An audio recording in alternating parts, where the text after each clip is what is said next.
आपने बहुत डिटेल में पढ़ा है। सेवा क्षेत्र को बहुत डिटेल में नहीं पढ़ाएंगे क्योंकि इसमें बहुत ज़्यादा पॉइंट नहीं है। जो भी है वो मैं आपके सामने डिस्कस करूंगी। इसको आप लोगों को थोड़ा सा देखना पड़ेगा क्योंकि इसमें मुझे बहुत ज़्यादा खास कुछ दिखा नहीं है, हालांकि इम्पॉर्टेंट है, इसलिए जो भी इम्पोर्टेंट पॉइंट है वो मैंने यहाँ पे रखा है आप लोगों के लिए। इसको हम बताएंगे आप लोगों को। उसके बाद फिर नेक्स्ट चैप्टर जो होगा वो आपका आर्थिक नीतियाँ होगा, या जो भी आप देखेंगे नेक्स्ट चैप्टर शुरू करेंगे। तो आज आपका जो है सेवा क्षेत्र, इसमें जो पहला पॉइंट है, हेडिंग है सेवा क्षेत्र का वर्गीकरण, यानी कि सेवा क्षेत्र को कितने भागों में बांट करके हम पढ़ते हैं, या कौन कौन से वो मेन पॉइंट हैं जो सेवा क्षेत्र में आते हैं उनके बारे में डिस्कस करना है। तो इसका जो वर्गीकरण किया गया है, इसमें जो आपका पहला है, इसमें है व्यवसाय, मरम्मत, होटल तथा रेस्तरां। यानी कि सेवा क्षेत्र में सारे व्यवसाय आते हैं, जितने भी व्यवसायी हैं जो अलग अलग प्रोफेशन का काम करते हैं, चाहे वो दुकानदारी हो जो कि सामान बेचने से संबंधित है, छोटे से लेकर के बड़े तक, या दूसरे जो है व्यवसाय होते हैं, इनको भी लिया जाता है। इसके अलावा आप देख रहे हैं मरम्मत, यानी कि रिपेयर का काम, जितनी भी चीजें हैं उन सबका मरम्मत करने की जरूरत पड़ती है या रिपेयर करने की जरूरत पड़ती है, ये सारे लोग क्या करते हैं, सेवाएं देते हैं, तो मरम्मत को भी सेवा क्षेत्र में रखा जाता है। इसके अलावा आप देखेंगे होटल और रेस्तरां, वर्तमान में आप देख रहे हैं होटल और रेस्तरां का जो डिमांड है वो बहुत ज़्यादा बढ़ रहा है, क्योंकि ज़्यादातर लोग अभी जो है जॉब करने लगे हैं, या ज़्यादातर जो लोग हैं वो घरों से बाहर जा करके वर्क करते हैं, जिनको खाने पीने की जो है सुविधाएं उपलब्ध कराती हैं ये होटल और रेस्तरां। इसके अलावा आप देखेंगे शिक्षा का बहुत तेज़ी से विकास हो रहा है, और इसके अलावा हॉस्पिटल्स यानी कि स्वास्थ्य सुविधाएं बढ़ रही हैं, नौकरी के जो है चांसेस बढ़ रहे हैं, तो इन सब की वजह से होटल और रेस्तरां का डिमांड भी बढ़ रहा है। तो वर्तमान में होटल और रेस्तरां जो है बड़े पैमाने पर सेवाएं प्रदान कर रहे हैं, ये छोटे स्तर से भी काम कर रहे हैं और बड़े स्तर पे भी काम कर रहे हैं। वे भी आपके सेवा क्षेत्र के महत्वपूर्ण घटक हैं या वर्गीकरण में आते हैं।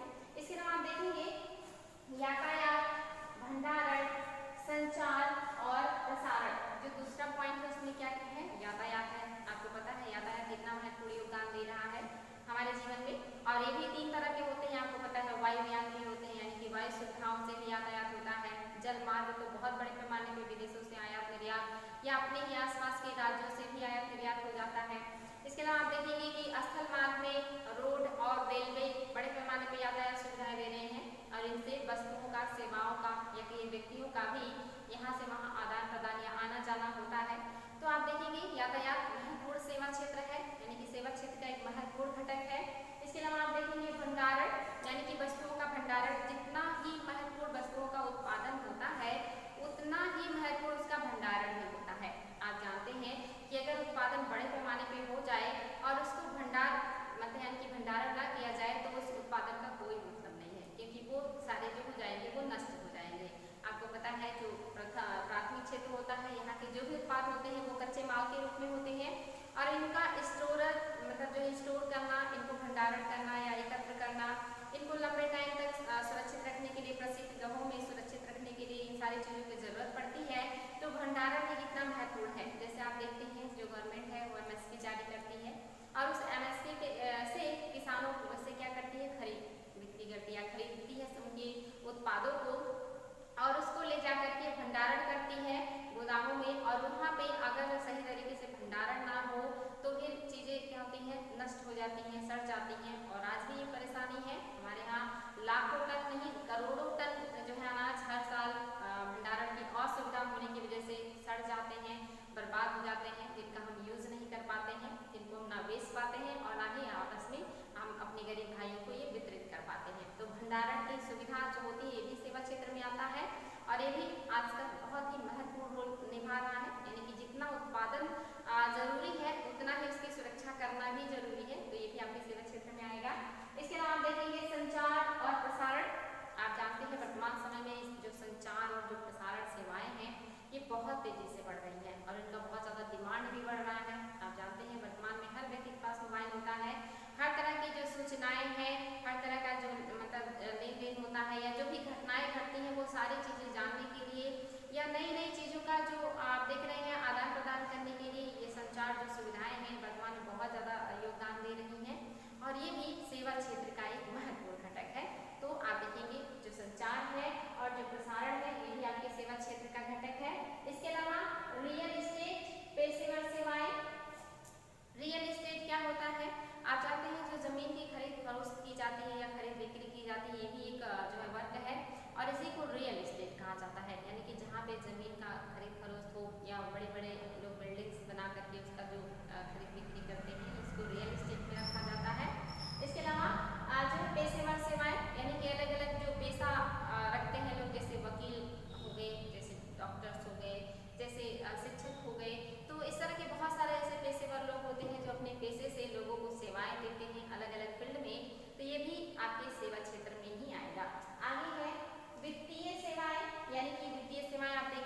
सेवाएं देते हैं। तो ऐसी संस्थाएं जो हमें वित्तीय सेवाएं देते हैं या हमारे पैसे को अपने यहाँ सुरक्षित रखते हैं या जरूरत पड़ने पे हमें पैसे उधार देते हैं, वो भी आपके सेवा क्षेत्र में आएंगे। यानी कि जितनी वित्तीय संस्थाएं हैं वो सारे आपके सेवा क्षेत्र के घटक हैं। तो सेवा क्षेत्र कितना इंपॉर्टेंट है और वर्तमान में कितना तेजी से बढ़ रहा है, ये सारी चीजें आप देख सकते हैं। आगे है लोक प्रशासन, रक्षा एवं अन्य। लोक प्रशासन में आप जानते हैं कि जो भी आप तैयारी कर रहे हैं इस समय वर्तमान में जो भी आपके जो है होंगे सपने, वो आपके प्रशासन से संबंधित होते हैं। यानी कि वहाँ पे आप अधिकारी बनेंगे और वहाँ पे लोगों के ऊपर एक तरीके से सही चीज़ों को लागू करना और जो भी गलत चीज़ें होंगी इसको रोकना, ये आपका फर्ज होगा। तो ये जो प्रशासनिक सेवाएं आती हैं, चाहे वो छोटे स्तर के पुलिस से संबंधित हो या IAS से संबंधित हो या उससे भी बड़े पोस्ट के जो भी प्रशासन से संबंधित वर्ग होते हैं, ये भी आपके सेवा क्षेत्र में आते हैं, क्योंकि हम भी जनता को सेवाएं देते हैं। यानी कि जो भी ऑफिसर बनेगा वो जनता को सेवाएं देगा या जनता को सुरक्षा देगा, जनता के लिए सुविधाएं या जो भी चीज़ें उनके लिए गवर्नमेंट की तरफ से लागू की जाएंगी उसको वो जनता तक पहुँचाएंगे, उसको सही तरीके से लागू करेंगे। ये सारी चीज़ें आपके सेवा क्षेत्र में आती हैं। इसके अलावा रक्षा एवं अन्य क्षेत्र, आप जानते हैं वर्तमान में रक्षा प्रौद्योगिकी भी कितना तेजी से बढ़ रहा है। यानी कि हथियार का निर्माण भी किया जाता है इसमें, हथियारों का आयात निर्यात भी किया जाता है इसमें। यानी कि अपने देश की सुरक्षा के लिए या अपने देश के आंतरिक जो है ऐसे गलत गतिविधियां करने वाले लोगों के ऊपर जो है नियंत्रण रखने के लिए या समाज को सुचारू रूप से चलाने के लिए इस तरह की चीज़ों की जरूरत पड़ती है। तो वर्तमान में रक्षा प्रौद्योगिकी या जो रक्षा क्षेत्र है ये भी बहुत तेजी से विकास कर रहा है और ये भी हमें सेवाएं देता है, सुविधाएं देता है। तो ये भी आपके सेवा क्षेत्र में आ जाएगा। ये सारी चीजें आप देखेंगे, ये घटक है सेवा क्षेत्र के। तो कितना ब्रॉड है सेवा क्षेत्र, आपके छोटे से दुकान से लेकर के बड़े स्तर के आयात निर्यात भी इसमें आएंगे, छोटे से बैंक से लेकर के वर्ल्ड बैंक IMF तक की वित्त जो संस्थाएं हैं इस तरह की चीजें भी इसमें आएंगी। आप इसमें देख सकते हैं कि जो सेवा है चाहे वो पुलिसकर्मी से लेकर के और IAS ऑफिसर्स हो या उनसे भी जो बड़े अधिकारी हैं वो सारी सेवाएं भी इसमें आएंगे। इसके अलावा कोई भी चीज़ जो खरीद फरोख्त की जाती है या किसी तरह की पेशेवर सुविधाएं हैं वो सारी चीज़ें आपके सेवा क्षेत्र में आती हैं। तो आपको पता है कि प्राथमिक क्षेत्र, द्वितीय क्षेत्र और जो सेवा क्षेत्र है ये आपके तृतीय क्षेत्र में आता है। तो जो सेवा क्षेत्र है ये वर्तमान में बहुत तेजी से बढ़ रहा है। इसके पहले भी मैंने आपको बताया था कि वर्तमान में हमारे जो GDP है उसमें सबसे ज़्यादा जो योगदान है वो सेवा क्षेत्र का है, लेकिन जो सबसे ज़्यादा जॉब देता है वो प्राथमिक क्षेत्र देता है। और जिस भी देश में सेवा क्षेत्र का विकास तेजी से होता है या वहाँ पे जो सेवा क्षेत्र है वो ज़्यादा डेवलप है, इसका मतलब वो जो देश है वो विकसित कंट्री है या वो विकसित कंट्री होने की कगार पे है। और जहाँ पे कृषि होगा या कृषि प्रधान देश होगा, कृषि का योगदान ज़्यादा होगा, वो आपका अल्प विकसित होगा। और जहाँ पर उद्योग और सेवाएं दोनों जो है वर्क कर रहे होंगे बराबर बराबर, वो आपका विकासशील देश होगा। और जहाँ पर सेवा क्षेत्र सबसे ज़्यादा रोल पे होगा, उसका सबसे ज़्यादा विकास हो चुका होगा, वो देश विकसित कंट्री माना जाता है। तो सेवा क्षेत्र कितना महत्वपूर्ण है आप इससे अंदाजा लगा सकते हैं। आगे बढ़ेंगे, भारत में तीव्र वृद्धि वाले सेवाएं, कुछ ऐसी सेवाएं हैं जो बहुत तेजी से विकास कर रहे हैं और आज़ादी के बाद से बहुत ज़्यादा विकास हुआ है, तेजी से डेवलपमेंट में मतलब हो रहा है। और वो कौन से क्षेत्र हैं उसको भी देख लेते हैं। पहला है व्यावसायिक सेवाएं, ऐसी सेवाएं जो व्यवसाय के रूप में लोग देते हैं इनको व्यवसायिक सेवाएं कहते हैं। और इसका जो विकास आप देखेंगे 1990 के दशक में ही बहुत तेजी से हो रहा था और लगभग 20% की वार्षिक वृद्धि के साथ ये विकास कर रहा था और वर्तमान में भी इसका जो ग्रोथ है ये जारी है। तो ये भी बहुत तेजी से विकास करने वाला जो है आप देखेंगे सेवा क्षेत्र है।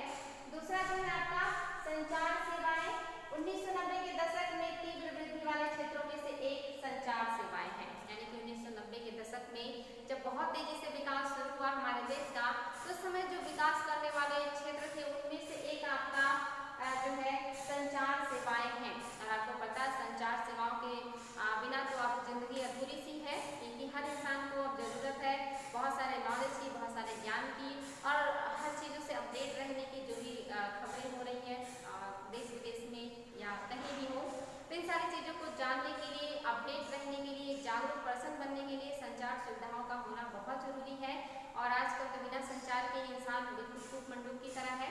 तो ये संचार सेवाएं आज भी कितना तेजी से ग्रो कर रही हैं, आप इसको खुद ही फील कर सकते हैं बच्चों। आगे है व्यापार, ये भी सेवा क्षेत्र का सबसे बड़ा और महत्वपूर्ण क्षेत्र है। व्यापार जो है ये सेवा क्षेत्र का सबसे बड़ा और महत्वपूर्ण क्षेत्र है। बड़ा और महत्वपूर्ण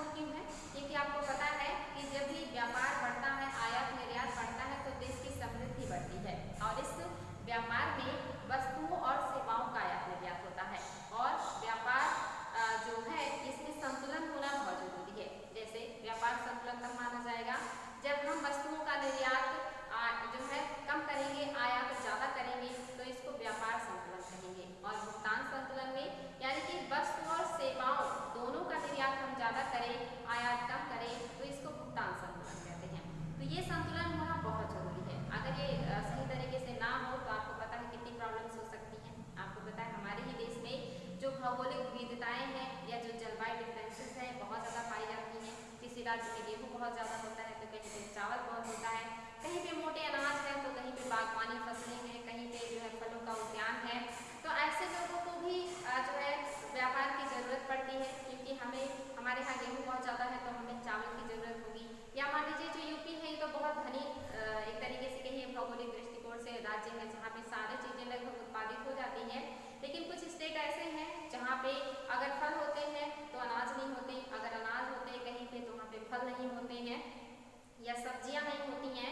तो ऐसे में एक देश से दूसरे देश के साथ साथ हर देश अपने राज्यों में एक राज्य से दूसरे राज्य में व्यापार या आयात निर्यात किया करते हैं, जिससे जो दक्षिण के लोग हैं वो उत्तर की चीज़ों को प्राप्त कर सके और जो कश्मीर के लोग हैं वो मैदानी क्षेत्रों की चीज़ों को प्राप्त कर सके और हम कश्मीर के जो है फ्रूट्स का सेवन कर सके। इसके लिए व्यापार का होना बहुत ज़रूरी है। तो एक अपने देश के अंदर ही एक राज्य से दूसरे राज्य में व्यापार या वस्तुओं और सेवाओं का आदान प्रदान कितना महत्वपूर्ण है, आपको पता है कि हमारी हर ज़रूरत हम अपने ही राज्य से पूरा नहीं कर सकते, उसके लिए हमें देश के अन्य राज्यों पर भी निर्भर होना पड़ता है। जैसे मूंगफली सबसे ज़्यादा उत्पादन गुजरात करता है तो हमें वहाँ से मूंगफली लेना है। सबसे ज़्यादा जो आप जानते हो सोयाबीन का उत्पादन मध्य प्रदेश करता है तो उससे हमें सोयाबीन लेना होगा। जम्मू कश्मीर और हिमाचल प्रदेश में सेब अखरोट जैसे फल होते हैं तो हमें इसकी ज़रूरत है तो हमें इनसे लेना होगा। ऐसे इन राज्यों को भी हमारे खाद्यान्नों की ज़रूरत होती है, तो देश के अंदर भी ये आयात निर्यात या लेन देन चलता है। इसके साथ साथ विदेशों से भी ये आयात निर्यात कितना महत्वपूर्ण है आप समझ सकते हैं। जो पेट्रोलियम आप देखते हैं कंट्रीज हैं वहाँ पे अनाजों का उत्पादन नहीं हो पाता है उतना, तो वहाँ के लोग हमसे अनाज लेते हैं और हमारे यहाँ उतना पेट्रोलियम का उत्पादन नहीं है तो हम उनसे पेट्रोलियम का उत्पाद ले लेते हैं। तो ये सारी चीज़ें पूरे विश्व में चलती रहती है, इसीलिए इसे जो है बहुत बड़ा क्षेत्र माना जाता है सेवा क्षेत्र का, या बहुत ही महत्वपूर्ण माना जाता है, क्योंकि इसके बिना तो जीवन जो है सुचारू रूप से चल ही नहीं सकता, क्योंकि हर इंसान के पास सारी चीज़ें ज़रूरत की उपलब्ध नहीं होती, तो लेन देन करना ही पड़ता है। प्राचीन काल से ही ये चला आ रहा है। व्यापार वाणिज्य के क्षेत्र में अग्रणी होने की वजह से सिंधु घाटी सभ्यता ने इतना ज़्यादा डेवलपमेंट किया था। आप देखेंगे मौर्य साम्राज्य में भी व्यापार जो है बहुत अच्छी स्थिति में थी। तो जो अर्थव्यवस्था है ये कितना इंपॉर्टेंट है या इस सेवा क्षेत्र में व्यापार कितना महत्वपूर्ण रोल निभाता है, ये हम यहाँ से अंदाजा लगा सकते हैं। तो व्यापार इसका सबसे बड़ा क्षेत्र है, ध्यान देंगे और क्यों है ये आप समझ सकते हैं। आगे बढ़ेंगे। बैंकिंग आज़ादी के बाद से ही इस क्षेत्र में तीव्र वृद्धि जारी है, यानी कि बैंकिंग जो सुविधाएं थी किसके पहले अंग्रेजों का शासन था तो उन्होंने बहुत कम बैंकों का जो है एक तरीके से स्थापना कर रखा था, लेकिन आरबीआई और आप देखेंगे जो है इस तरह के बैंकों का स्थापना हो चुका था। इसके बाद जब आज़ाद हुए हम और फिर बहुत तेज़ी से बैंकों का विकास हुआ, बैंकों का राष्ट्रीयकरण किया गया। एक ही बार में इंदिरा गांधी जी ने 14 बैंकों का राष्ट्रीयकरण किया। उसके बाद फिर आप देखेंगे 1980 में फिर से उन्होंने जो है 8 बैंकों का राष्ट्रीयकरण किया। तो इस तरह से बैंकों का राष्ट्रीयकरण करके या बड़े पैमाने पे बैंकों को स्थापित करके लोगों को सेवाएं दी जा रही हैं और ये सेवा क्षेत्र का महत्वपूर्ण घटक है। हालांकि आप जान रहे हैं पिछले कुछ वर्षों में बैंकों की स्थिति बहुत खराब चल रही है, बहुत ज़्यादा एनपीए उनके ऊपर हो गया है और एनपीए की वजह से आप देखेंगे बहुत सारे बैंकों का आपस में विलय करना पड़ा, जिससे कि उनकी जो साख है वो जिंदा रह सके या वो खत्म ना हो। तो इस तरह के बहुत सारे घोटाले सामने आए हैं, तो बैंक की स्थिति काफ़ी खराब हुई है पिछले कुछ वर्षों में। लेकिन आज़ादी के बाद से आप देखेंगे कि जो बैंक है बहुत तेज़ी से वर्क कर रहे थे और आज भी उनका हमारे जीवन में बहुत बड़ा रोल है। तो ये भी आपका सेवा क्षेत्र का एक बहुत महत्वपूर्ण घटक है बैंकिंग। इसके अलावा सामुदायिक ऐसी सेवाएं जो हमें सामुदायिक रूप में या बहुत सारे लोग समूह में देते हैं, वो कौन सी सेवाएं हैं? तो होटल और रेस्तरां ऐसे होते हैं जहाँ पे लोग समूह में देते हैं सेवाएं। कोई खाना बनाता है तो कोई खाना को खाने को सर्व करता है, कोई वहाँ पे साफ सफाई करता है, तो यहाँ पे लोग सामूहिक रूप से सेवाएं देते हैं और बदले में हमसे वित्त लेते हैं या पैसे लेते हैं। तो ये जो क्षेत्र है ये बहुत ज़्यादा क्यों डेवलप कर रहा है? क्योंकि शिक्षा का, स्वास्थ्य सेवाओं का विस्तार हो रहा है, यानी कि अब हमें जो है शिक्षा के लिए अपने घरों से दूर जाना पड़ता है, हमें स्वास्थ्य सुविधाओं के लिए अपने घरों से दूर जाना पड़ता है। तो वहाँ हमें खाने पीने की या रहने की जो चीज़ें हैं व्यवस्थाएं हैं वो कौन प्रोवाइड करता है? तो ये होटल और रेस्तरां ही प्रोवाइड करते हैं। तो इनका जो विकास है बहुत तेज़ी से इसीलिए हो रहा है कि जो लोग हैं पढ़ने लिखने के लिए बाहर जा रहे हैं, स्वास्थ्य सुविधाओं को प्राप्त करने के लिए बाहर जा रहे हैं, या बहुत सारे लोग ऐसे गरीब हैं जो आज भी जो है अपनी ज़रूरत को पूरा करने के लिए दूसरी जगह पैसे कमाने के लिए जाते हैं। तो ऐसे लोगों के लिए जो होटल और रेस्तरां है ये बहुत ही महत्वपूर्ण रोल निभा रहा है। तो ये भी आपके सेवा क्षेत्र का एक महत्वपूर्ण घटक है।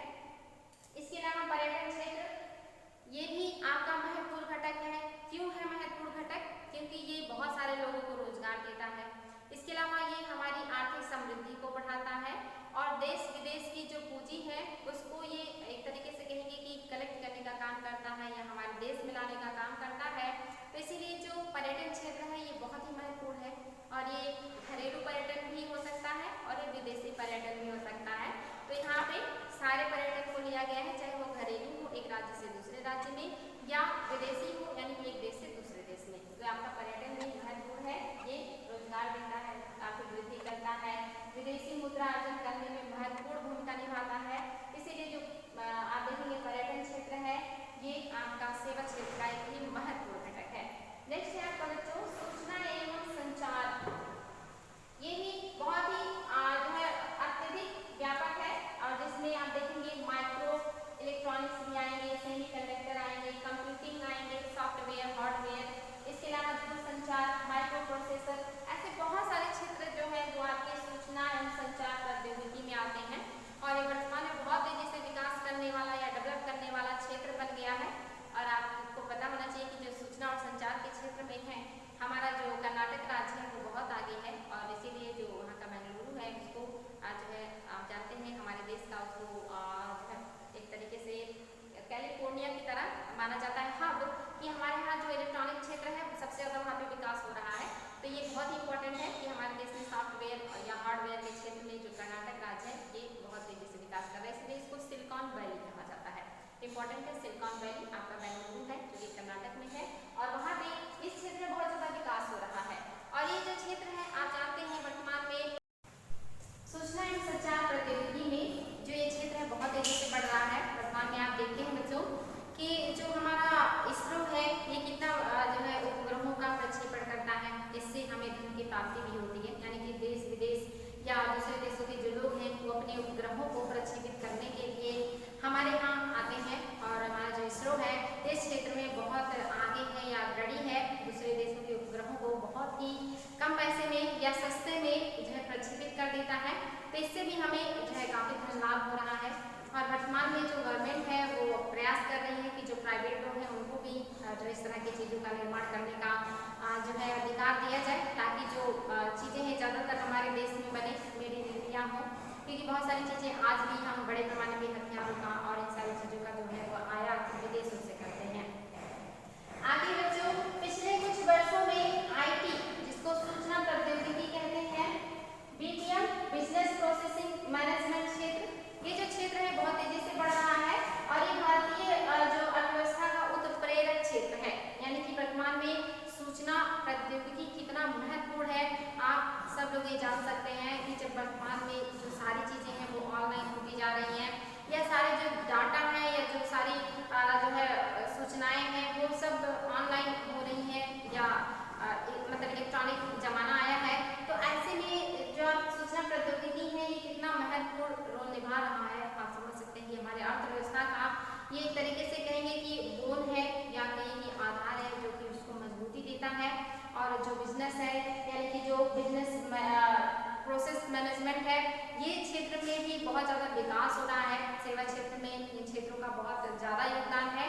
तो सेवा क्षेत्र में जितने भी महत्वपूर्ण क्षेत्र हैं या जो महत्वपूर्ण पॉइंट्स हैं वो सारी चीज़ें मैंने आप लोगों को डिस्कस कर दिया है बच्चों, तो यहाँ तक रहने देते हैं, इसको आप लोग रिवाइज कर लीजिएगा, और इन सब के बारे में और ज़्यादा डिटेल में पढ़ना होगा तो उसको भी देख लीजिएगा।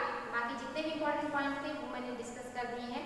तो चलिए अब तक के पीछे की क्लास के थोड़े से उसको रिविजन कर देते हैं और देखते हैं कि क्या आप लोगों को सारी चीज़ें आज भी मतलब जो है रिकॉल है, दिमाग में याद है या नहीं है। तो जो सबसे पहला हमारा चैप्टर था वो हमने अर्थशास्त्र एवं अर्थव्यवस्था का लिया था। अर्थशास्त्र और अर्थव्यवस्था जो है क्या है, इसमें थोड़ा सा अंतर है, इसको ध्यान देंगे। अर्थशास्त्र जो है ये छोटे क्षेत्र से लेकर के बड़े क्षेत्र तक का हम इसमें अध्ययन करते हैं, यानी कि इसमें एक उत्पादक से लेकर के या एक व्यक्ति की आय से लेकर के राष्ट्रीय आय तक की इसमें हम जो चर्चा करते हैं। या ये बहुत ही ब्रॉड एरिया है, यहाँ पे हम बहुत जो है ब्रॉड अध्ययन करेंगे। अर्थ जो शास्त्र है इसको हम जो है दो भागों में बांट करके पढ़ते हैं, एक है सूक्ष्म जो है अर्थशास्त्र या इसको व्यष्टि अर्थशास्त्र कहते हैं, और दूसरा जो है बृहद अर्थशास्त्र या समष्टि अर्थशास्त्र कहते हैं। सूक्ष्म अर्थशास्त्र के जो घटक हैं वो एक उत्पादक, एक उपभोक्ता, एक बाजार, एक फर्म या एक उद्योग होते हैं। या यहाँ पे आप देखेंगे कि जो उत्पादन है या जो इसका मेन घटक है उत्पादक है, यानी कि उत्पादक सिद्धांत। आप देखेंगे कि जो उत्पादक होता है वो जो उत्पादन करता है वस्तुओं का वो किस आधार पे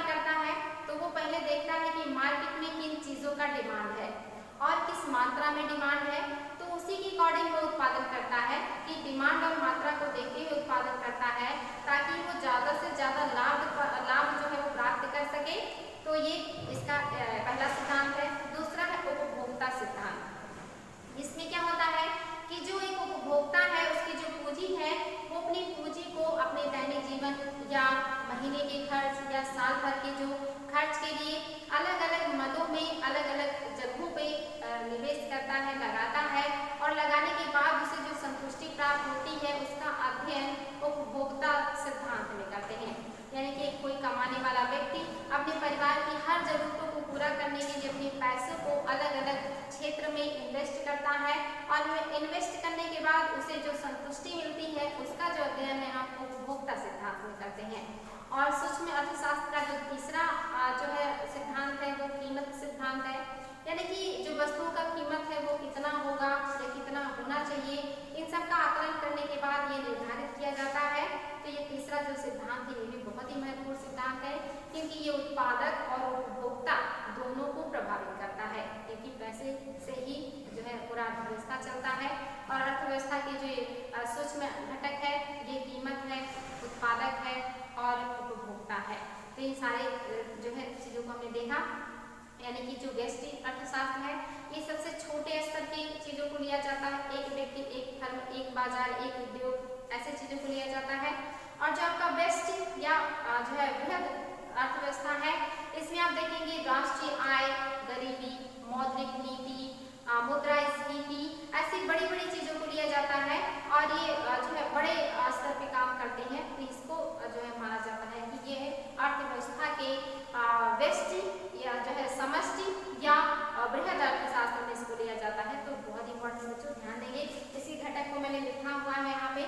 तो यहाँ पे आप ध्यान भी देंगे कि जो आपका समष्टि है ये बृहद अर्थशास्त्र है और जो व्यष्टि है ये सूक्ष्म अर्थशास्त्र है और ये एक व्यक्ति या छोटे से छोटी चीज को लिया जाता है। इसमें सबसे ब्रॉड स्तर की चीजों को लिया जाता है, चाहे मौद्रिक नीति हो या वो अर्थव्यवस्था से संबंधित नीतियां हो या मौद्रिक जो मुद्रास्फीति हो या गरीबी हो या राष्ट्रीय आय हो या बड़े स्तर पर जो है अपने देश को फायदा पहुंचाने के लिए किसी चीज की खरीद या बिक्री हो, ये सारी चीजें आपकी बृहद अर्थशास्त्र में लिया जाता है। अर्थव्यवस्था जो दूसरा है वो अर्थव्यवस्था है। तो पहला तो आपने देखा अर्थशास्त्र है, ये छोटे से उत्पादक से लेकर के बड़े स्तर तक के उत्पादक, एक उपभोक्ता से लेकर के सारे उपभोक्ता, प्रति व्यक्ति या एक व्यक्ति के आय से लेकर के पूरे राष्ट्रीय इनकम, इन सारे चीजों को लिया जाता है। तो उसको दो भाग में हमने बांटा था। तो अपना ये आ गया अर्थव्यवस्था, दूसरा है अर्थशास्त्र, दूसरा है अर्थव्यवस्था। यानी कि जो हम अर्थशास्त्र में पढ़ते हैं उसी का हम व्यवहारिक अध्ययन करते हैं अर्थव्यवस्था में। यानी कि उसी को हम अपने व्यवहारिक रूप में और आसान करने के लिए उसको अलग अलग क्षेत्रों में बांट करके उसका अध्ययन करते हैं, उसी को अर्थव्यवस्था कहते हैं। और वो क्षेत्र कौन कौन से हैं? तो प्राथमिक है, द्वितीयक है, तृतीयक है, चतुर्थक है और पंचक है। तो अब ये क्षेत्र है जो कि अर्थव्यवस्था की जो घटक है। इसमें प्राथमिक क्षेत्र है। प्राथमिक क्षेत्र क्या है? जो चीजें हमें नेचुरली प्राप्त होती हैं या नेचर से प्राप्त होती है वो हम प्राथमिक कहलाते हैं। जैसे आप देखते हैं हमें खेत से अनाज प्राप्त होता है, हमें समुद्र से जलीय जीव या जलीय उत्पाद प्राप्त होता है, हमें पशुओं से जो है पशु उत्पाद प्राप्त होता है, हमें जो है पेड़ पौधों से फल फ्रूट प्राप्त होते हैं, या आप देखेंगे खेतों से अलग अलग तरह के अनाज हम उत्पादन करते हैं, या फिर आप देखेंगे कि जो जमीन है उसकी खुदाई करके उत्खनन करके हम बहुत जो अलग अलग तरह के खनिज या मिनरल्स को प्राप्त करते हैं। तो ये सारी चीजें क्या है, ये प्राथमिक क्षेत्र में आएंगी। यानी कि जो नेचर द्वारा प्रदत्त है या जो हम नेचुरली उत्पादित करते हैं उसमें कुछ भी कृत्रिम नहीं होता है, वो आपके प्राथमिक क्षेत्र में आती है। और जो प्राथमिक क्षेत्र की चीजें होती हैं इनको कच्चे माल के रूप में लिया जाता है। तो ये सारी चीजें आपके प्राथमिक क्षेत्र में आएंगे। पशुपालन, मत्स्य जो है पालन, कृषि कार्य, वानिकी और खनन उत्खनन, ये सब आपके प्राथमिक क्षेत्र के हैं। और प्राथमिक क्षेत्र प्राकृतिक रूप से या नेचुरली जो भी उत्पाद हम प्राप्त करते हैं वो माने जाते हैं। इसके अलावा द्वितीय क्षेत्र यानी कि इन्हीं प्राकृतिक उत्पादों को जब हम उनके रूप में परिवर्तित कर देते हैं या उनको लंबे टाइम तक सुरक्षित रखने के लिए उसमें बहुत सारे केमिकल या मसालों का उपयोग करके उनको लंबा जीवन दे देते हैं, या इस प्रोसेस के बाद जब उसके मूल्य में बहुत ज़्यादा वृद्धि हो जाता है तो ये सारी चीज़ें आपके द्वितीयक क्षेत्र में आती हैं। यानी कि प्राथमिक क्षेत्र की जो चीज़ें होती हैं वो कच्चे माल के रूप में होती हैं, वो ज़्यादा दिनों तक नहीं चल सकती, उनका मूल्य बहुत ज़्यादा नहीं होता। लेकिन यही सारी चीज़ें जब द्वितीयक क्षेत्र में आती हैं तो उनका मूल्य वृद्धि भी हो जाता है, उनका जीवन काल भी बढ़ जाता है और ये जो है द्वितीय क्षेत्र में कहलाएंगी, यानी कि ये दूसरे क्षेत्र में आ जाती हैं। द्वितीय क्षेत्र या इसको औद्योगिक क्षेत्र भी कहते हैं। तृतीय जो क्षेत्र होता है, तीसरा क्षेत्र यानी कि इसको सेवा क्षेत्र कहते हैं, यानी कि प्राथमिक और द्वितीयक उत्पादों को जो उपभोक्ता तक पहुंचा दे या उपभोक्ता की हर जरूरत को जो पूरा करे या उनको हर तरह की जो सेवाएं प्रदान करे उसको तृतीय क्षेत्र या सेवा क्षेत्र कहते हैं। और इसमें आपका बैंकिंग, इसमें आपका संचार, इसमें आपके होटल रेस्तरां, इसमें आपके शिक्षा, स्वास्थ्य, जितनी भी सेवाएं आती हैं ये सब आ जाती हैं। इसी तृतीय क्षेत्र यानी कि सेवा क्षेत्र का विस्तार है चतुर्थक और पंचक क्षेत्र। जो चतुर्थक क्षेत्र है इसमें जो है सूचना प्रौद्योगिकी से संबंधित सेवाएं आती हैं और इसमें जो है नीतियां बनाना हुआ या इस तरह के जो थोड़े से उच्च स्तर की सेवाएं दी जाती हैं इनको रखा जाता है। और जो आपका चतुर्थक क्षेत्र होता है इसमें सबसे हाई लेवल के जो होते हैं व्यक्ति या जो सबसे हाई लेवल का वर्क होता है वो रखा जाता है, यानी कि बड़े स्तर पे देश का प्रबंधन चलाने वाले, बड़ी बड़ी नीतियों का निर्माण करने वाले, बड़े स्तर पे प्रबंधन करने वाले और जो है वैज्ञानिक होते हैं, जो बड़े स्तर का शोध रिसर्च होता है, जो भविष्य के लिए नई नई संभावनाओं का तलाश करते हैं, जो अपने अपने क्षेत्र के बड़े बड़े विशेषज्ञ होते हैं, वो सारे जो है वो पंचक क्षेत्र में आ जाते हैं। तो ये आपका हो गया अर्थव्यवस्था, जिसको हमने जो है इसको 3 भागों में बांट करके देखा, यानी कि अर्थशास्त्र के ही जो है चीजों का व्यवहारिक अध्ययन करने के लिए हम उसे 3 भागों में बांट देते हैं, प्राथमिक, द्वितीयक और तृतीयक, और फिर उसको अलग अलग भागों के रूप में अध्ययन करते हैं। इसी को हम अर्थव्यवस्था कहते हैं। तो अर्थशास्त्र और अर्थव्यवस्था है आपका बच्चों, ध्यान देंगे। अर्थशास्त्र को और भी छोटे शब्दों में अगर मैं बताऊं तो जो दुर्लभ और सीमित संसाधन है उन्हीं का हम जो है कैसे उपयोग करें अपनी असीमित जरूरतों को पूरा करने के लिए, उसका अध्ययन हम अर्थशास्त्र में करते हैं। और इन्हीं सारे संसाधनों का या इन्हीं सारी जरूरतों का जब हम व्यवहारिक अध्ययन करते हैं अलग अलग क्षेत्रों में, तब ये आपका अर्थव्यवस्था हो जाता है। ये आपका छोटा सा परिभाषा है, आई होप आप लोगों को समझ में आया होगा। तो ये आपका पहला चैप्टर था जो है अर्थव्यवस्था और अर्थशास्त्र, रिविजन हो गया बच्चों, शॉर्ट में मैंने कर दिया है। इसके अलावा राष्ट्रीय इनकम, ये बहुत ज़्यादा इंपॉर्टेंट है और एग्जाम में यहाँ से बहुत ज़्यादा क्वेश्चन आते हैं। तो राष्ट्रीय इनकम में क्या है, जीडीपी है और जीएनपी है। जीडीपी किसे कहते हैं? एक साल के अंदर या 1 ईयर के अंदर अपने घरेलू सीमा के अंदर जो भी हम उत्पादन करते हैं वस्तुओं और सेवाओं का, चाहे वो भारतीय नागरिक करे या विदेशी नागरिक करे, उसी को हम जीडीपी कहते हैं। तो ध्यान देंगे, आपके घरेलू सीमा के अंदर वो जलीय क्षेत्र का भी घरेलू सीमा हो सकता है, वो स्थल क्षेत्र का भी होगा और वो वायु क्षेत्र का भी होगा। तो अपनी घरेलू सीमा के अंदर एक साल के अंदर सेवाओं और वस्तुओं का जो अंतिम मौद्रिक मूल्य होता है, वो चाहे विदेशी नागरिक करे या देशी नागरिक करे, वो आपके जीडीपी में आता है। और इसी जीडीपी में से जब आप मूल्य ह्रास को घटा देते हैं तो आपको प्राप्त हो जाता है एनडीपी, यानी कि जीडीपी मार्केट प्राइस पे है, जीडीपी एमपी सकल घरेलू उत्पाद बाजार मूल्य पर, यानी कि ये बाजार मूल्य पे है, एमपी इसमें जुड़ा हुआ है। और इसमें से जब हम जो है मूल्य ह्रास को घटा देते हैं तो हमें एनडीपी एमपी प्राप्त हो जाता है। यानी कि जब भी कोई वस्तु का निर्माण होता है, कोई भी सेवा या वस्तु बनती है तो उसमें बहुत सारे वस्तुओं का उपयोग किया जाता है और उन वस्तुओं में घिसावट आता है, उनके मूल्य में कमी आती है। जैसे मेरे पास ये मार्कर है, मैं आपको ये क्लास देने के लिए इस मार्कर का उपयोग कर रही हूँ, डस्टर का उपयोग कर रही हूँ, मोबाइल का उपयोग कर रही हूँ, तो सेवा को देने के लिए इन वस्तुओं का उपयोग हो रहा है और इन वस्तुओं में घिसावट हो रही है। तो जितने का ये मुझे मार्केट में मिला था, अगर मैं इसको यूज करने के कुछ टाइम बाद वापस किसी को बेचती हूँ तो उतना मूल्य मुझे प्राप्त नहीं होगा, यानी कि इसमें मूल्य का ह्रास हो गया है। तो उसी मूल्य ह्रास को जब हम जीडीपी एमपी में से घटा देते हैं तो हमें प्राप्त हो जाता है एनडीपी एमपी, यानी कि शुद्ध घरेलू उत्पाद बाजार मूल्य पर। ये शुद्ध घरेलू उत्पाद है लेकिन अभी ये बाजार मूल्य पर है। और इसी एनडीपी एमपी में से अगर अप्रत्यक्ष कर आप घटा देंगे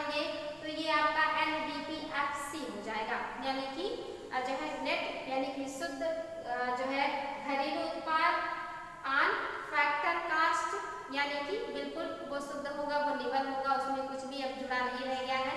आपने मूल्यह्रास को घटा दिया है, आपने अप्रत्यक्ष कर को भी घटा दिया है और आप उसमें सब्सिडी को जोड़ ले रहे हैं, तो आपका NDP जो है FC प्राप्त हो जाएगा।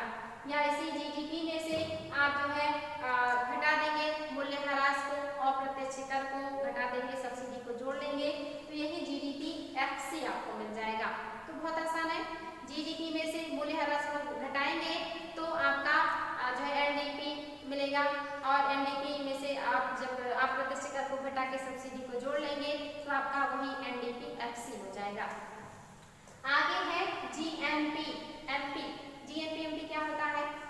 ये होता है सकल जो है राष्ट्रीय आय, जिसमें जो है क्या होता है, तो जो नागरिकों के द्वारा उत्पादन किया जाता है उसको हम लेते हैं GNP में और यही हमारा राष्ट्रीय आय है। यानी कि राष्ट्रीय आय में हम सिर्फ नागरिकों को लेंगे, नागरिक में अपने नागरिकों को, भारतीय नागरिकों के उत्पादन को लेंगे।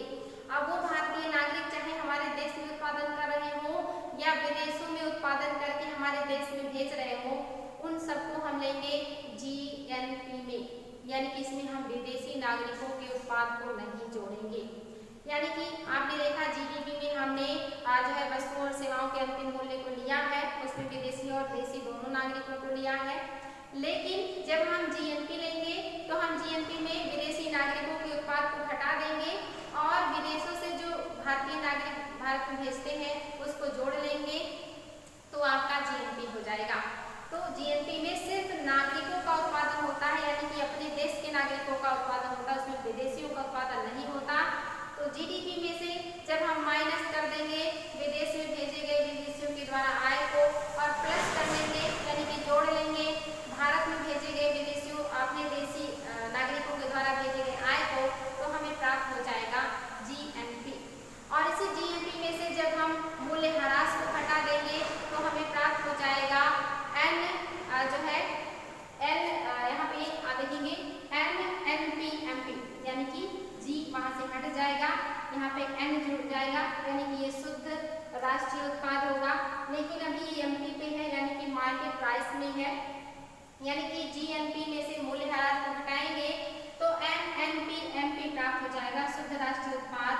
और इसी NNP MP में से आप अप्रत्यक्ष कर को घटा करके सब्सिडी को जोड़ लेंगे तो NNP FC प्राप्त हो जाएगा, यानी कि net national product and factor cost, यानी कि आपका सबसे शुद्ध जो आय होता है वो NNP FC होता है। तो ध्यान दीजिए बच्चों, GDP में से मूल्यह्रास को घटा देंगे, अप्रत्यक्ष कर को घटा देंगे, सब्सिडी को जोड़ लेंगे तो GDP FC प्राप्त हो जाएगा। और इसी GNP में से अगर आप मूल्यह्रास को घटा देते हैं, अप्रत्यक्ष कर को घटा देते हैं और सब्सिडी को जोड़ लेते हैं तो NNP FC प्राप्त हो जाएगा, यानी कि शुद्ध राष्ट्रीय आय प्राप्त हो जाएगा। तो ध्यान दीजिए, एग्जाम में आता है कि क्या घटाना और क्या जोड़ना है, तो मूल्यह्रास और अप्रत्यक्ष कर को हमेशा घटाएंगे और सब्सिडी को जोड़ लेंगे। सब्सिडी को जोड़ते क्यों हैं हम? जैसे मैं एक उदाहरण देती हूँ, मान लीजिए मेरे पास ये मार्कर है और ये मार्कर मुझे मार्केट में 30 रुपये में मिला है, तो ये जो मार्कर है जब मैंने इसको 30 रुपये में लिया तो हम क्या करेंगे, इसको सोचेंगे कि ये कितने का बना होगा। उसके लिए हमें क्या करना होगा, इसमें जो अप्रत्यक्ष कर है उसको घटाना होगा, तब जाकर के हमें पता चलेगा कि ये वस्तु कितने का रहा होगा।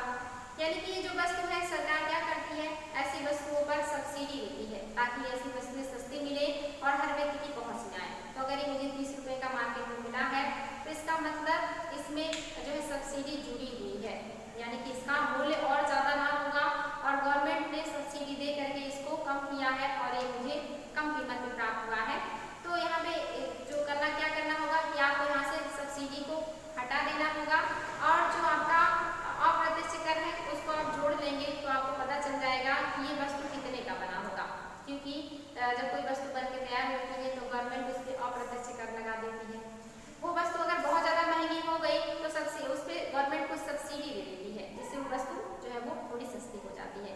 इसी वजह से हमें उस वस्तु का सही मूल्य निकालने के लिए सब्सिडी को जोड़ना होगा और अप्रत्यक्ष कर को घटा देना होगा और इसके अलावा मूल्यह्रास को भी घटा देंगे तो जाकर के हमें अपना शुद्ध जो उत्पाद होता है वो प्राप्त हो जाता है। ये आपका शुद्ध उत्पाद होगा बच्चों, ये आप ध्यान देंगे। तो ये आपका राष्ट्रीय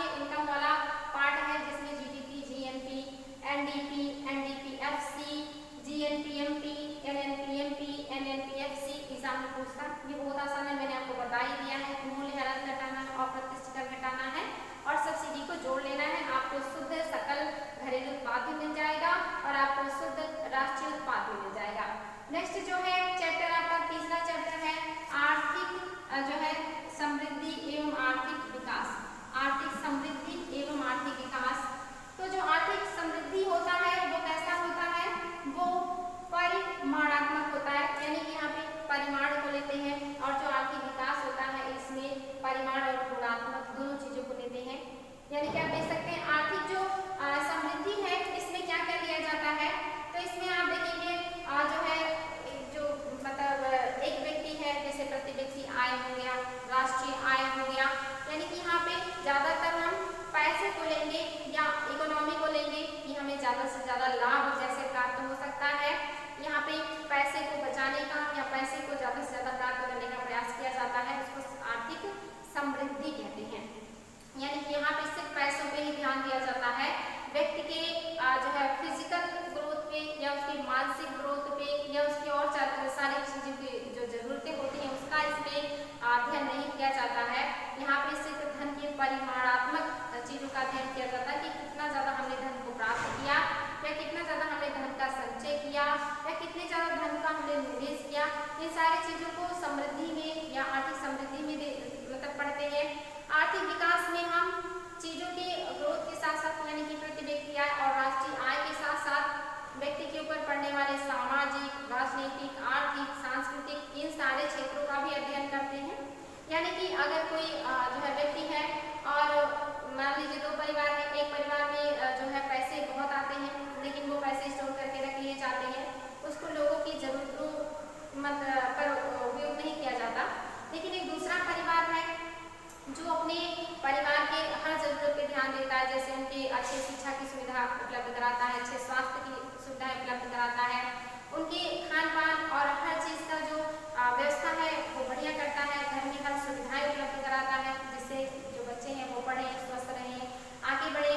तो यहाँ पे व्यक्ति के आप देखेंगे शारीरिक, मानसिक और हर तरह के गुणों को ध्यान में दिया जा रहा है, साथ में उसके आर्थिक ग्रोथ को भी ध्यान में दिया जा रहा है। क्योंकि जब एक व्यक्ति स्वस्थ रहेगा, अच्छे से पढ़ेगा लिखेगा, तभी वो आगे चल करके कुछ बेहतर वर्क कर पाएगा, नए नए शोध नए नए क्षेत्रों में जाकर के नया नया इनोवेशन करेगा।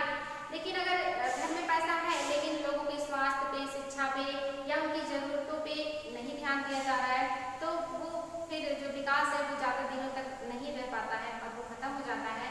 इसीलिए पहले लोग जो है ग्रोथ की बात करते थे कि समृद्धि होनी चाहिए, समृद्धि होनी चाहिए, लेकिन बाद में पता चला कि आर्थिक समृद्धि होने के बाद भी एक टाइम के बाद आदमी फिर से गरीब हो जाता है। और जो आर्थिक विकास अगर होता है यानी कि व्यक्ति अपने घर के लोगों के ऊपर अच्छे से खर्च करता है तो वो आगे चल करके और धनी या और ज़्यादा विकास करते जाता है। तो यहाँ पे अध्ययन किया गया तो पता चला कि आर्थिक ग्रोथ नहीं यानी कि आर्थिक समृद्धि नहीं बल्कि आर्थिक विकास होना जरूरी है। यानी कि पैसा होना जरूरी नहीं है, पैसे को सही सही जगह पे लगाना ज़्यादा जरूरी है ताकि वो आगे आने वाली जो पीढ़ी है उसका उस पैसे का वो और ज़्यादा आगे जो है बढ़ाए, आगे ले जाए। जैसे मान लीजिए कोई परिवार है, उसका बहुत पैसा है, उसने अपने बच्चों को अच्छी शिक्षा नहीं दी, अच्छी स्वास्थ्य सुविधाएं नहीं दी, उनके घरों में लोगों को बीमारियां हो गई, बीमारी से लोग मर गए, बाकी बच्चे जो है वो पढ़े लिखे नहीं थे तो बहुत अच्छा वर्क नहीं कर पाए, मजदूरी ही करते रहे। तो जो पैसा था वो एक टाइम के बाद खत्म हो गया। लेकिन एक परिवार में पैसा आया, उसको लोगों की सेहत के ऊपर, उसके लोगों की शिक्षा के ऊपर और उनकी बाकी जरूरतों को पूरा करने के लिए उपयोग किया गया। यानी कि उनको मोबाइल भी उपलब्ध करा दिया गया ताकि वो ऑनलाइन क्लास भी करें, उनको किताबें भी उपलब्ध करा दी गई, उनको ऐसी हर सुविधा दे दी गई और उन लोगों ने पढ़ लिख करके जो है वो अलग अलग क्षेत्रों में बढ़े और उन्होंने जो है जॉब पाया और जॉब पाने के बाद उन्होंने उसका कई गुना ज़्यादा कमाया और उस परिवार का और ज़्यादा ग्रोथ हुआ और उन्होंने अपने बच्चों के ऊपर और ज़्यादा मतलब जो है इस तरह के इन्वेस्टमेंट किए और वो काफ़ी ज़्यादा जो है आगे बढ़े। तो विकास होगा तो समृद्धि आएगी, ये बिल्कुल निश्चित है, लेकिन समृद्धि है और विकास होगा ये निश्चित नहीं है। तो विकास से जो है ये ज़्यादा बड़ा वर्ड है, ये ज़्यादा सही शब्द है समृद्धि की अपेक्षा। तो समृद्धि से अच्छा विकास को माना जाता है, लेकिन वर्तमान में आप क्या देख रहे हैं कि समृद्धि के बाद विकास और विकास से भी अच्छा सतत विकास को माना जा रहा है। ऐसा कहा जा रहा है कि ऐसा नहीं है कि आप समृद्धि छोड़ करके विकास के पीछे भागना शुरू कर दीजिए और जो है सिर्फ आप अपने विकास के बारे में सोचिए, आने वाली पीढ़ी के बारे में ना सोचिए और इतना विकास करते चले जाइए कि अपने पीछे एक तबाही का एक मंजर छोड़ जाइए। यानी कि जो वायु है वो सांस लेने लायक ना रहे, जो जल है वो पीने लायक ना रहे, जो खाने की चीज़ें हैं वो खाने लायक ना रहे। तो ऐसे ग्रोथ और ऐसे विकास का कोई मतलब नहीं है। तो अभी जो है वर्तमान में जो सरकार है या जो विश्व स्तर की संगठन है ये सस्टेनेबल डेवलपमेंट या धारणीय विकास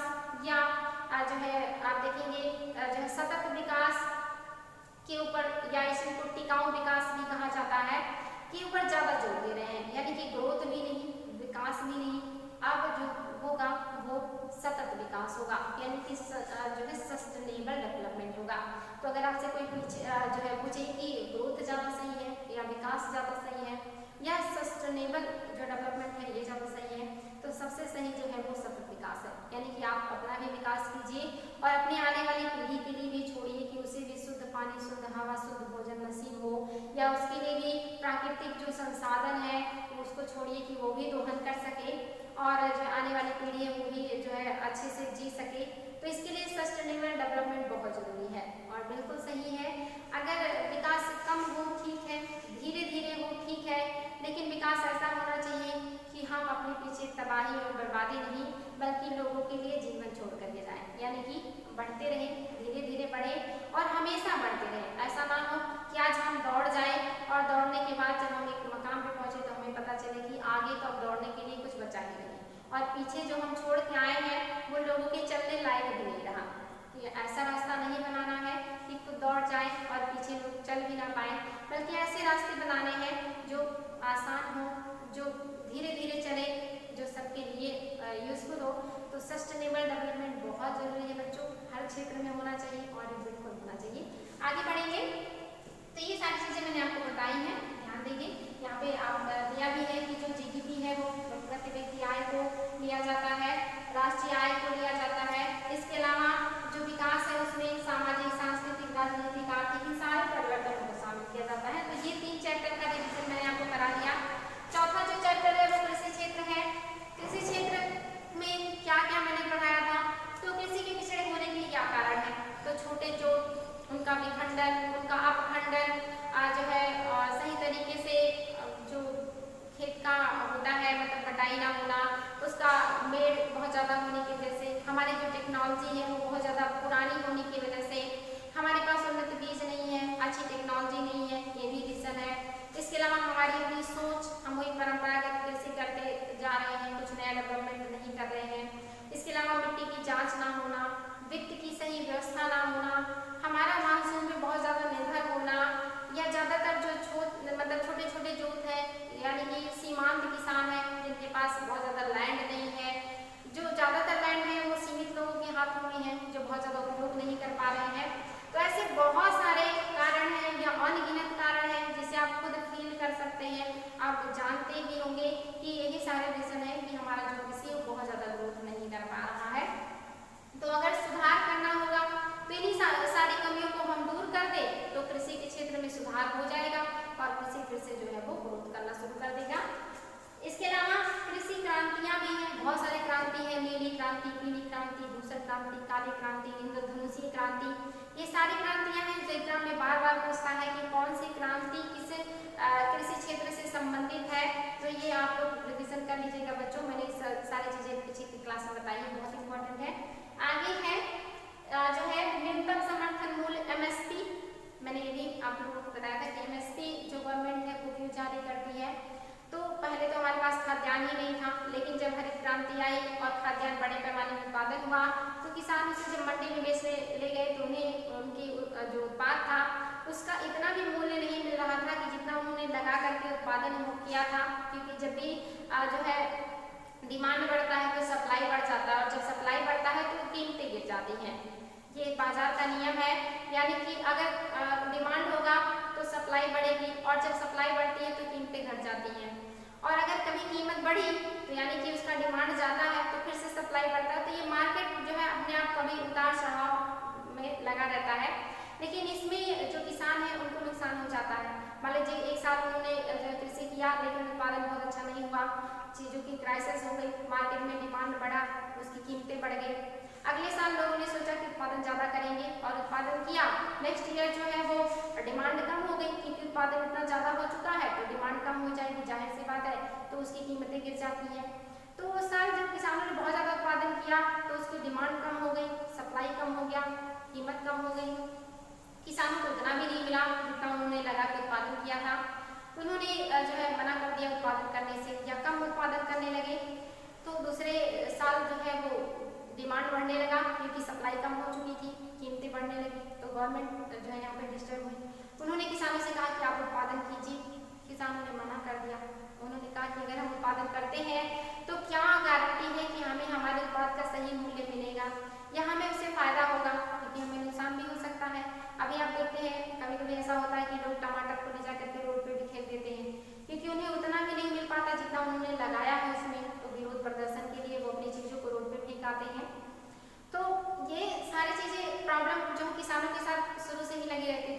गवर्नमेंट ने यहाँ पे लोगों को आश्वासन दिया कि अब आप लोगों को ऐसी दिक्कत नहीं होगी।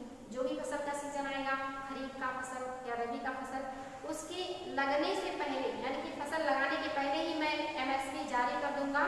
न्यूनतम समर्थन मूल्य उसका आंक करके जारी कर दिया जाएगा। उसके बाद आप लोग उत्पादन कीजिएगा और आप चाहे जितना उत्पादन करेंगे हम उसी मूल्य पर आपके उत्पाद को खरीदेंगे, इसके लिए आप निश्चिंत रहिए। फिर जाकर के किसानों ने उत्पादन करना शुरू किया और तब से गवर्नमेंट हर साल जो है फसल लगाने के पहले ही जो है फसल का कीमत आंक करके जो है न्यूनतम समर्थन मूल्य जारी कर देती है। तो इसी को MSP कहते हैं, जो कि गवर्नमेंट के द्वारा जारी किया जाता है। और इसकी जो अनुशंसा है ये कृषि लागत और मूल्य आयोग करता है। इम्पोर्टेंट है बच्चों। गन्ने के लिए जो होता है वो अलग से जारी होता है, उसको कहते हैं कि जो भी उचित और लाभकारी मूल्य हो वो जारी किया जाता है। उचित और लाभकारी मूल्य गन्ने के लिए जो है जारी किया जाता है और ये आर्थिक जो है मंत्रालय के मंत्रिमंडलीय समिति के द्वारा जारी किया जाता है। तो ये कृषि लागत एवं मूल्य आयोग नहीं जारी करता, लेकिन MSP जो है वो कृषि लागत एवं मूल्य आयोग की सिफारिश पर सरकार के द्वारा जारी किया जाता है। ये सारे पॉइंट्स हैं बच्चों, वेरी वेरी इंपॉर्टेंट है। आगे है जो है विश्व व्यापार संगठन यानी कि WTO, इनके द्वारा कुछ सब्सिडियां बनाई गई हैं विश्व स्तर पे, इसको ध्यान देंगे। यानी कि जो WTO है ये व्यापार संगठन है, व्यापार के संतुलन को बनाए रखने के लिए ये विश्व के देशों के ऊपर को सब्सिडी देती है और वहाँ पे कहती है कि आप अपने यहाँ किसानों को या बाकी लोगों को कृषि क्षेत्र में जो विकासशील है वो 10% से ज़्यादा सब्सिडी नहीं दे सकते और जो विकसित देश हैं वो अपने किसानों को 5% से ज़्यादा सब्सिडी नहीं दे सकते। और उन सब्सिडियों का प्रकार है, पहला है ग्रीन बॉक्स सब्सिडी, दूसरा है अम्बर बॉक्स सब्सिडी और तीसरा है आपका ब्लू बॉक्स सब्सिडी। तो जो ये ग्रीन बॉक्स सब्सिडी है इस पे WTO रोक नहीं लगाता है, क्योंकि ये अनुसंधान के लिए होता है, रिसर्च के लिए होता है और ऐसी चीज़ों के लिए होता है जिससे जो एनवायरनमेंट है वो अच्छा है या जो कृषि है उसमें कुछ बेहतर कुछ अच्छा किया जाए, तो इस पर रोक नहीं लगाता है जो WTO है। जो ब्लू बॉक्स सब्सिडी है और इसके अलावा जो अम्बर बॉक्स सब्सिडी है इसमें जो बिजली की सब्सिडी दी जाती है, जो उर्वरकों पर सब्सिडी दी जाती है, जो बीजों पर सब्सिडी दी जाती है, जो किसानों को सब्सिडी दी जाती है, ये सारे सब्सिडी आते हैं जिससे कि उत्पादन बढ़ता है। तो इस पर जो WTO है वो रोक लगाती है, वो कहती है आप इन सारी चीज़ों पे 10% से ज़्यादा नहीं दे सकते छूट विकासशील देशों को, और विकसित देशों को कहती है कि 5% से ज़्यादा आप अपने किसानों को सब्सिडी नहीं दे सकते। क्योंकि अगर कोई देश अपने यहाँ किसानों को बहुत ज़्यादा सब्सिडी दे देगा और वहाँ पर उत्पादन बहुत ज़्यादा हो जाएगा, तो जब उत्पादन ज़्यादा होता है तो उसका मूल्य कम हो जाता है। अगर मूल्य कम होगा तो विश्व के बाकी देश उसी से सामान खरीदेंगे या उसी से वस्तुओं को खरीदेंगे। दूसरे देश में जहाँ सब्सिडी नहीं मिली किसानों को, उत्पादन महंगा है, उनके उत्पाद को कोई नहीं खरीदेगा।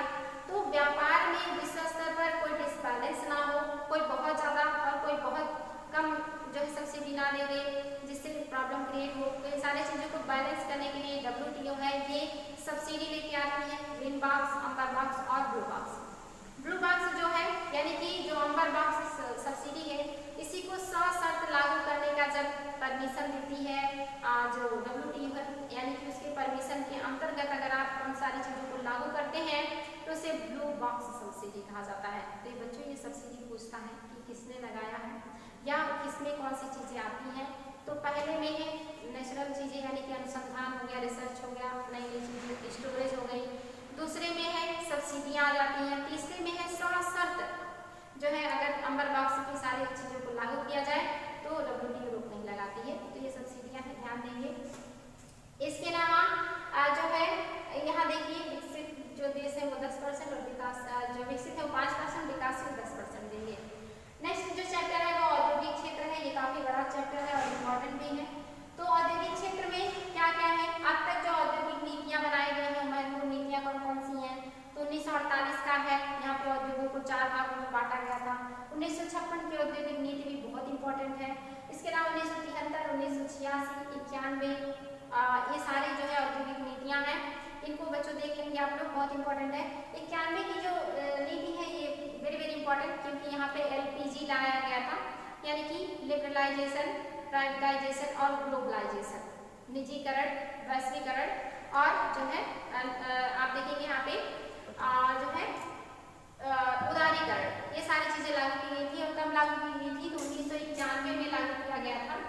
ये बहुत इंपॉर्टेंट है। ये साल है जब हमारे देश में बहुत ज़्यादा परिवर्तन आया, और परिवर्तन आने का रीज़न क्या था कि हमें बहुत ज़्यादा विकास का करने की ज़रूरत थी। हमारे देश में बहुत ज़्यादा गरीबी थी, परेशानियाँ थी, तो उसके लिए हमें पैसे की ज़रूरत थी। और पैसे की ज़रूरत को पूरा करने के लिए जब हमारे देश की जो सरकार है वो IMF के पास जाती है, तो IMF यहाँ पे शर्त रखती है कि आप अपने यहाँ LPG लागू कीजिए, उसके बाद ही हम आपको पैसे देंगे। तो 1991 में जो नीति है यहाँ पे LPG लागू किया गया था, और इसलिए आपका ये नीति बहुत इंपॉर्टेंट है। आगे बढ़ेंगे, कोर इंडस्ट्री। 8 कोर इंडस्ट्री है। एग्जाम में आता है कि कितनी कोर इंडस्ट्रियां हैं, तो 8 हैं।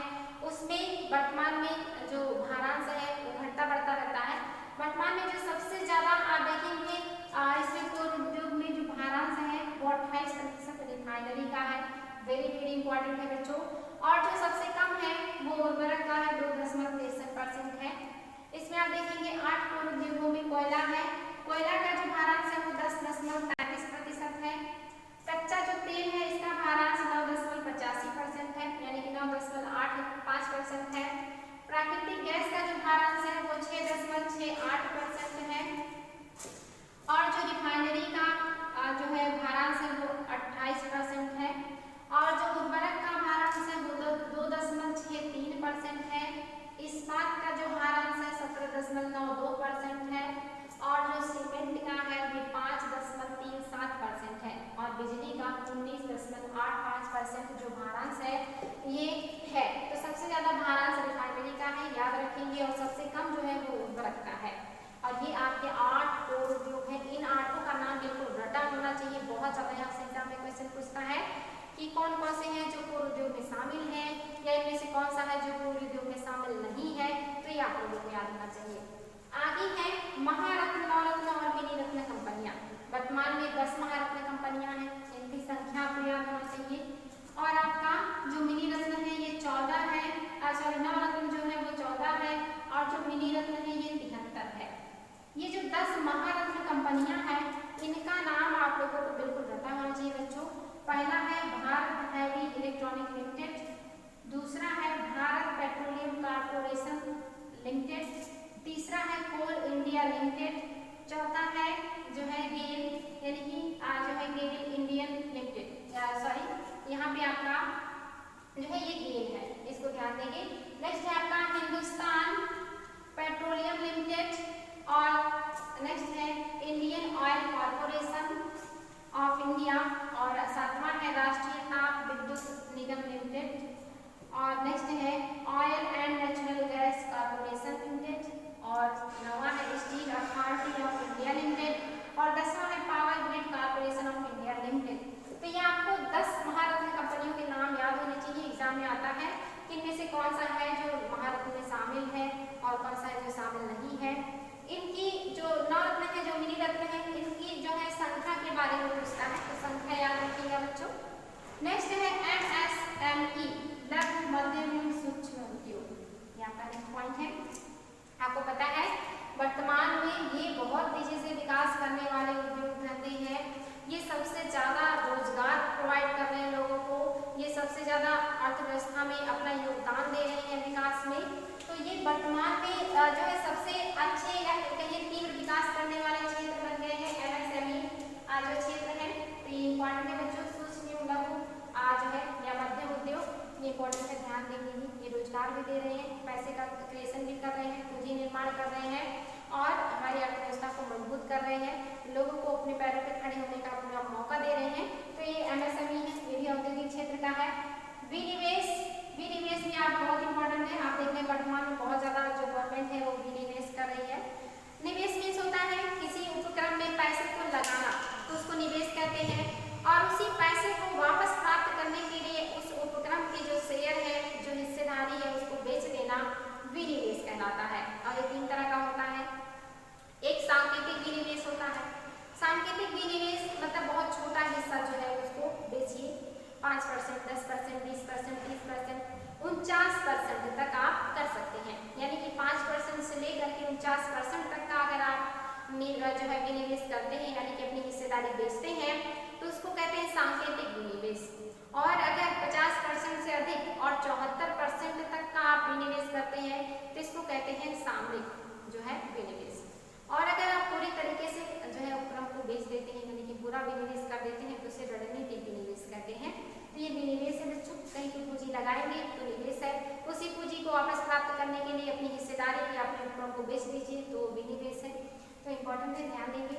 इसके अलावा जोखिम पूंजी, जोखिम पूंजी क्या है, यानी कि जब कोई नया उद्योग धंधा कोई शुरू करता है तो शुरुआत में उसमें जोखिम बहुत होता है, यानी कि लोग उसमें पैसा इन्वेस्ट नहीं करना चाहते, लगाना नहीं चाहते, और अगर उसमें लगाते हैं तो उन्हें डर बना रहता है कि कहीं ऐसा ना हो कि ये डूब जाए या ना चले, तो इसमें जोखिम बहुत रहता है। लेकिन अगर ये वो सक्सेस हो जाता है तो उसमें फायदे भी बहुत रहते हैं। तो दोनों बातें हैं, यानी कि नुकसान भी हो सकता है और फायदा भी हो सकता है। तो इसका जो है निश्चितता नहीं होता कि हमें फायदा होगा कि नहीं होगा, यानी कि जोखिम की स्थिति बनी रहती है, इसी को कहते हैं जोखिम पूंजी। और ऐसे में जो निवेश करते हैं उनको कहते हैं एंजल निवेशक, यानी कि ऐसे नए उद्योगों के लिए वो लोग एंजल की तरह है जो उसमें रिस्क लेकर के निवेश करते हैं। और इन्हीं के ऊपर जब टैक्स लगता है एंजल निवेशकों के ऊपर तो उसको कहते हैं एंजल टैक्स। आगे है कारपोरेट उत्तरदायित्व, ये बहुत इंपॉर्टेंट है, एग्जाम में भी हाल ही में पीसीएस में आया था क्वेश्चन कि कारपोरेट उत्तरदायित्व कितने परसेंट लिया जाता है। तो ध्यान देंगे 2013 के कंपनी अधिनियम के अकॉर्डिंग जो है निवल मूल्य का, यानी कि निवल मूल्य 500 करोड़ से अधिक हो, किसी कंपनी का जो निवल मूल्य है यानी कि शुद्ध मूल्य जो है वो 500 करोड़ से अधिक हो, और उसका जो कारोबार है यानी कि जो टर्नओवर है वो जो है 1000 करोड़ से अधिक हो, यानी कि जितना मूल्य का उसने लगाया है वो 500 करोड़ का हो, लेकिन जो ओवर कारोबार है, लेन देन है उसका, वो 1000 करोड़ से अधिक हो, और जो उसका शुद्ध लाभ हो वो 5 करोड़ से अधिक हो। तो ऐसे लोगों को या ऐसे कंपनियों के ऊपर उसके 3 वर्षों के शुद्ध लाभ का औसत निकालने के बाद उसमें से 2% का मतलब जो है उसे कहा जाता है कि आप इसको जो कारपोरेट टैक्स के रूप में दीजिए, या इसी को कहा जाता है जो एक तरीके से कारपोरेट उत्तरदायित्व। क्योंकि ये जो भी कंपनियां हैं, जो भी उद्योग धंधे हैं, जहाँ भी लगाए जाते हैं, ये इन्वायरमेंट को नुकसान पहुंचाते हैं, ये वहाँ के जल को प्रदूषित करते हैं, मिट्टी को प्रदूषित करते हैं, वायु को प्रदूषित करते हैं, पौधों को डिस्टर्ब करते हैं, तो ये इन्वायरमेंट को क्षति पहुंचाते हैं। तो इसीलिए इनसे कहा जाता है कि आप नैतिक उत्तरदायित्व है आपका कि आप अपने लाभ का 2% कम से कम दीजिए, जिससे कि जो गवर्नमेंट है वो इन सारी चीज़ों को व्यवस्थित कर सके जो आपके द्वारा डिस्टर्ब किया गया है। क्योंकि विकास करना है तो विकास करने के लिए इन सारी चीज़ों को बढ़ावा देना पड़ता है गवर्नमेंट को, लेकिन इसके दरमियान जो क्षति होती है उसकी कुछ हद तक पूर्ति हो सके, इसलिए उद्योगपतियों से या ऐसे लोगों से 2% जो गवर्नमेंट है वो जो है कारपोरेट उत्तरदायित्व के रूप में देती है। इंपॉर्टेंट है बच्चों। आगे है बौद्धिक संपदा। बौद्धिक संपदा मीन्स आपके दिमाग का संपदा, आपके दिमाग की उपज, आपके दिमाग के द्वारा जो नई नई चीज़ों का निर्माण होता है, जो नई नई चीज़ों का आविष्कार होता है, वो बौद्धिक संपदा में रखा जाता है। और ये संपदा जो है 5 इसके घटक हैं, जिसमें पेटेंट है, कॉपीराइट है, भौगोलिक संकेतक है, और जो है आप देखेंगे कि ये ट्रेड मार्क है, औद्योगिक ट्रेडमार्क जिसमें आप देखेंगे कॉपीराइट, ट्रेडमार्क, औद्योगिक डिजाइन और भौगोलिक संकेतक, ये सारी चीज़ें हैं। पेटेंट क्या है, ये कोई नया उत्पाद अगर कोई बनाता है या नए उत्पादन को बनाने की जो प्रक्रिया होती है उसका इजाद करता है तो उसको पेटेंट दिया जाता है। यानी कि किसी नई चीज़ का आविष्कार करें या नई चीज़ बनाने के लिए पद्धति का आविष्कार कोई किया है तो वो वस्तु हो या विधि हो उसके लिए पेटेंट दिया जाता है, और ये 20 वर्षों के लिए दिया जाता है। हमारे देश में 1970 में पेटेंट अधिनियम बना था और 1972 में ये लागू हुआ था, और इसको जो है दवाओं के ऊपर भी लागू किया गया 2005 में। तो डेट याद रखेंगे बच्चे, 2005 से दवाओं को भी इसके अंतर्गत ले लिया गया था, यानी कि उनको भी पेटेंट दिया जाता है। नेक्स्ट है कॉपीराइट। कॉपीराइट में क्या है, किताब हो, चित्रकला हो, मूर्तिकला हो, संगीत हो, कंप्यूटर प्रोग्राम हो, कोई भी डाटाबेस हो, या इस तरह की जो भी चीज़ें होती हैं उनके ऊपर लोगों को कॉपीराइट दी जाती है।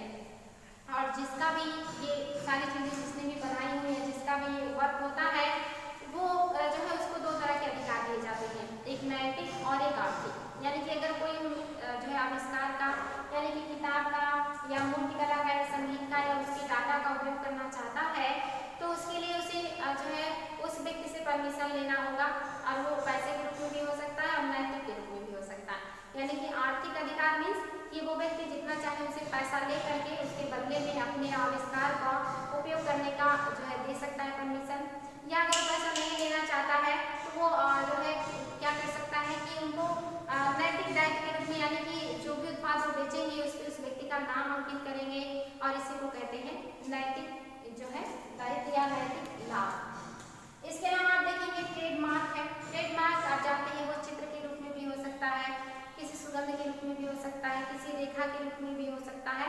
तो इन सारी चीजों के रूप में हो सकता है। जैसे आप देखेंगे हॉलमार्क जो कि सोने की चीजों में होता है, घड़ियों के ऊपर भी मार्क बनाए जाते हैं, अलग अलग कंपनी के मार्क बनाए जाते हैं। तो ये सब क्या होते हैं, ये ट्रेडमार्क के अंतर्गत रखे जाते हैं।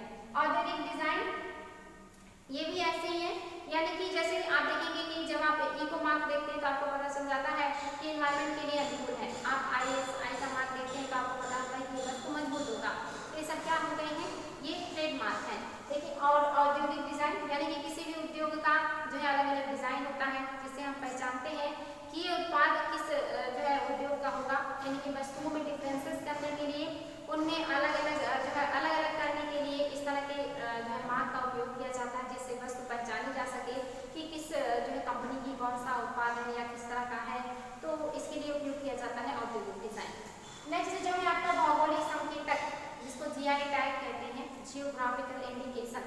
ये वर्तमान में बहुत चर्चा में है, क्योंकि जो भारत के बहुत सारे जो उत्पाद हैं उनको GI टैग दिया जा रहा है। और सबसे पहला जो उत्पाद था जिसको GI टैग मिला था वो आप जानते हैं असम या दार्जिलिंग का जो क्षेत्र का जो चाय है उसको दिया गया था। इम्पोर्टेंट है बच्चों। और ये जो होता है किसी व्यक्ति को नहीं दिया जाता है, बल्कि भौगोलिक क्षेत्र को ही दे दिया जाता है। और उस क्षेत्र में उन जिन वस्तुओं का उत्पादन होता है वो सारे उसके मतलब अंतर्गत आएंगे। जैसे आगरे का पेठा, तो आगरे के पेठे को कोई एक दुकान को नहीं दिया जाता, बल्कि पूरे आगरे के पेठे को दे दिया जाता है कि वहाँ पे जितने लोग पेठे का उत्पादन कर रहे हैं वो सबको वही जो है वैल्यू मिलेगा। और ये क्यों दिया जाता है, यानी कि वस्तुओं की गुणवत्ता को बढ़ाने के लिए, विश्व स्तर पर उनको एक पहचान देने के लिए, लोगों को मोटिवेट करने के लिए, ताकि वो अच्छे अच्छे उत्पाद बनाएं और उनकी क्वालिटी को बनाए रखें। तो ये एक व्यक्ति को नहीं बल्कि एक भौगोलिक क्षेत्र को ही दे दिया जाता है, और उसके अंतर्गत जितनी भी चीजें उत्पादित होती हैं वो सारी GI टैग के अंदर आ जाती हैं। तो जैसे आप देखेंगे बनारसी साड़ियाँ हो गई, चिकन के लखनऊ का चिकनकारी हो गया, तो सारे लोगों को मिल जाती है अधिकार। तो ये है भौगोलिक संकेतक, और ये 10 वर्षों के लिए दिया जाता है। ये भी ध्यान देंगे बच्चों, ये 10 वर्ष के बाद अगर आपको GI टैग फिर से प्राप्त करना है तो आपको फिर से जो है अप्लाई करना होगा, यानी कि उसे जो है रिन्यू करवाना होगा। तो ये आपका GI टैग है। आगे है जो है ट्रेड सीक्रेट, ये आपका नेक्स्ट जो पॉइंट है, यानी कि कोई भी कंपनी होता है तो वो अपने कुछ उत्पादों का सीक्रेट रखता है। जैसे जो भी उत्पाद बनाता है उसमें कौन कौन से वो पदार्थ को मिला रहा है, कितनी मात्रा में मिला रहा है, कब वो बेचेगा, कितने मूल्य में बेचेगा, या कौन से पदार्थ का उत्पादन करेगा, ये सारी चीजें जो है वो कंपनी के लोग सीक्रेट रखते हैं। या उसके महत्वपूर्ण लोगों को भी इसके बारे में पता होता है, और अगर ये लीक हो जाता है तो इससे कंपनी को बहुत नुकसान होता है। तो अगर ये कोई लीक करता है तो उसके लिए सजा का प्रावधान किया गया है। तो इसी को कहा जाता है ट्रेड सीक्रेट। तो आई होप बच्चों आप लोगों को रिवीजन करके बहुत अच्छा लगा होगा, और रिवीजन के बाद फिर से सब कुछ रिकॉल हो गया होगा आप लोगों को। तो ऐसे ही पढ़ते रहिए खूब मेहनत से, और नेक्स्ट डे हम नए चैप्टर की शुरुआत करेंगे, और खूब अच्छे से पढ़ाई कीजिए।